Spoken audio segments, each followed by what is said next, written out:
ಜ್ಞಾನದ ದೀಪದಂತೆ ಉರಿಯುತ್ತಿರುವ ಪ್ರಾಂಶುಪಾಲರೇ, ಕಲ್ಲಿನಂತಿರುವ ವಿದ್ಯಾರ್ಥಿಗಳನ್ನು ಚಕಣಾಚಾರಿಯಂತೆ ಮೂರ್ತಿಯ ರೂಪಕ್ಕೆ ತರುವ ಉಪಪ್ರಾಂಶುಪಾಲರೇ, ವಿದ್ಯಾರ್ಥಿಗಳ ಭವಿಷ್ಯದ ಬೆಳಕಾಗಿರುವ ನನ್ನೆಲ್ಲ ಶಿಕ್ಷಕಿಯರೇ ಹಾಗೂ ಮುಂದಿನ ಶ್ರೇಷ್ಠ ಭಾರತದ ಸತ್ಪ್ರಜೆಗಳಾಗಲು ಹೊರಟಿರುವ ನನ್ನೆಲ್ಲ ಸಹೋದರ ಸಹೋದರಿಯರೇ, ಎಲ್ಲರಿಗೂ 77ನೇ ಗಣರಾಜ್ಯೋತ್ಸವದ ಹಾರ್ದಿಕ ಶುಭಾಶಯಗಳು.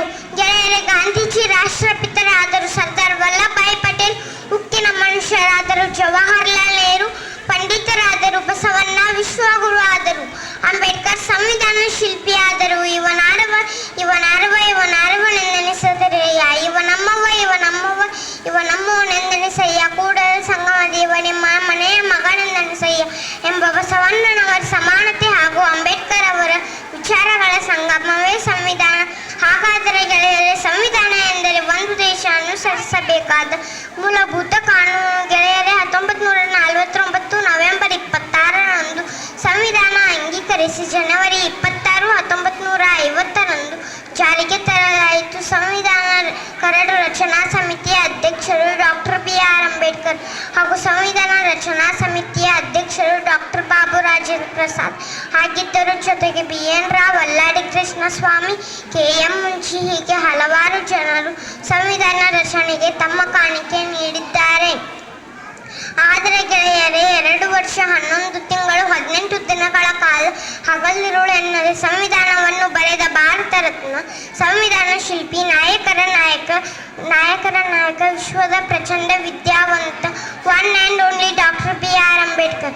ಗೆಳೆಯರೇ, ಕುರಾನ್ ಮುಸ್ಲಿಮರ ಗ್ರಂಥ, ಬೈಬಲ್ ಕ್ರಿಶ್ಚಿಯನ್ನರ ಗ್ರಂಥ, ಭಗವದ್ಗೀತೆ ಹಿಂದೂಗಳ ಗ್ರಂಥ, ತ್ರಿಪಿಟಕ ಜೈನರ ಗ್ರಂಥ, ಸಂವಿಧಾನ ದೇಶದ ಗ್ರಂಥ. ಫ್ರೆಂಡ್ಸ್, 197 ರಾಷ್ಟ್ರಗಳಲ್ಲಿ ನನ್ನ ದೇಶದ ಸಂವಿಧಾನ ಅತಿ ದೊಡ್ಡ ಸಂವಿಧಾನ.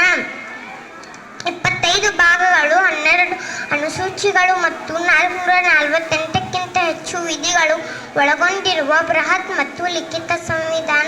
ಸಂಸದೀಯ ಪ್ರಜಾಪ್ರಭುತ್ವ ಸಂವಿಧಾನ, ಫೆಡರಲ್ ಮತ್ತು ಏಕೀಕೃತ ಸಂವಿಧಾನ.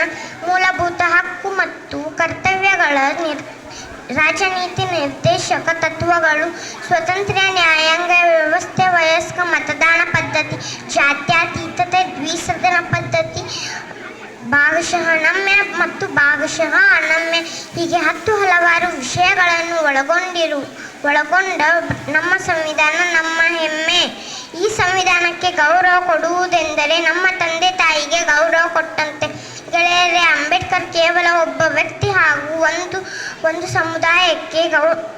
ಒಂದು ಸಮುದಾಯಕ್ಕೆ ಸಂವಿಧಾನ ಬರೆದಿಲ್ಲ.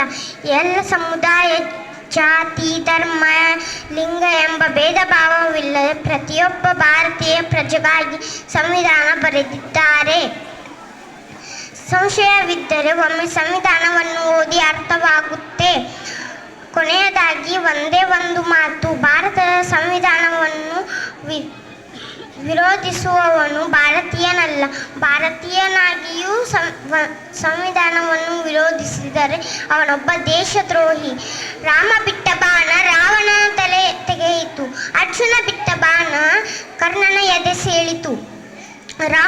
ರೌಂಡ್ ಟೇಬಲ್ ಕಾನ್ಫರೆನ್ಸ್ನಲ್ಲಿ ಅಂಬೇಡ್ಕರ್ ಬಿಟ್ಟ ಬಾಣ ಹೆಣ್ಣು ಮಕ್ಕಳ ತಲೆ ಎತ್ತುವಂತೆ ಮಾಡಿತು. ಫ್ರೆಂಡ್ಸ್,